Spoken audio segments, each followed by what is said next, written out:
Yaani kwa hichi kitu ambacho TFF na bodi ya ligi kwa ujumla wanakifanya, huku ni kuushusha thamani mpira wetu, na hizi ni hujuma na kuharibu mpira wa Tanzania. Hebu imagine, timu ya Prison waliweza kutangaza mapema sana ya kwamba mchezo wao na Young Africans utaweza kufanyika katika uwanja wa Al Hassan Mwinyi baada ya dimba la Sokoine kuweza kufungiwa, na watu wote tuliweza kusikia, lakini klabu ya Yanga ikakana na kusema kwamba wao hawana taarifa ya aina yoyote. Lakini baadaye tena TFF kwa kushirikiana na bodi ya ligi wakaweza kusema kwamba mchezo ule utakuwa Dodoma, jambo ambalo kiufupi sio sahihi kabisa, kwa sababu kama tunakumbukumbu vizuri, timu ya Yanga waliweza kutangaza mchezo wao dhidi ya Simba wao wenyewe na kusema kwamba mchezo utafanyika katika uwanja wa Amani Complex, na timu ya Simba iliweza kukubali na haikuoji chochote kile. Lakini leo hii tumeweza kuwaona Yanga wameweza kukanusha ya kwamba hawana taarifa za mchezo huo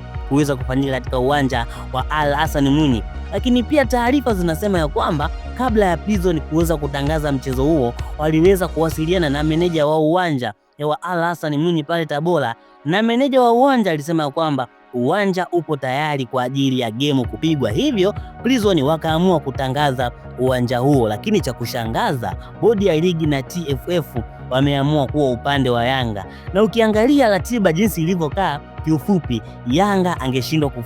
kufika Tabora, na ndio maana bodi ya ligi wakaweza kufanya maajabu ya kuleta mchezo huo katika uwanja uliopo Dodoma, uwanja wa Jamhuri. Lakini si hivyo tu, bodi ya ligi na TFF waliamua kusogeza mbele muda wa mechi. Mechi ilibidi ipigwe saa 10, lakini wao wakasogeza mpaka saa 2 ili kutengeneza mazingira mazuri kwa Yanga ambao mpaka sasa hivi tunavyozungumza wapo hapa Dar es Salaam na wataenda Dodoma kwa kupitia njia ya treni ya SGR hapo kesho na kisha kucheza mchezo saa 2. Sasa timu ya Prison imeambia ya kwamba iweze kufunga safari na kurudi tena Dodoma ambako walishapita kwenda kucheza mchezo wao Tabora, lakini bodi ya ligi ameamua kuonea Prison na kuambia kwamba Prison, rudini tena Tabora ili muweze kucheza huo mchezo. Bwana, huu umekuwa ni muendelezo wa mambo ya hovyo, hususa yanayohusisha klabu ya Yanga, mambo ya janja, mambo ya kubadilisha viwanja, mara kiwanja kimefungwa,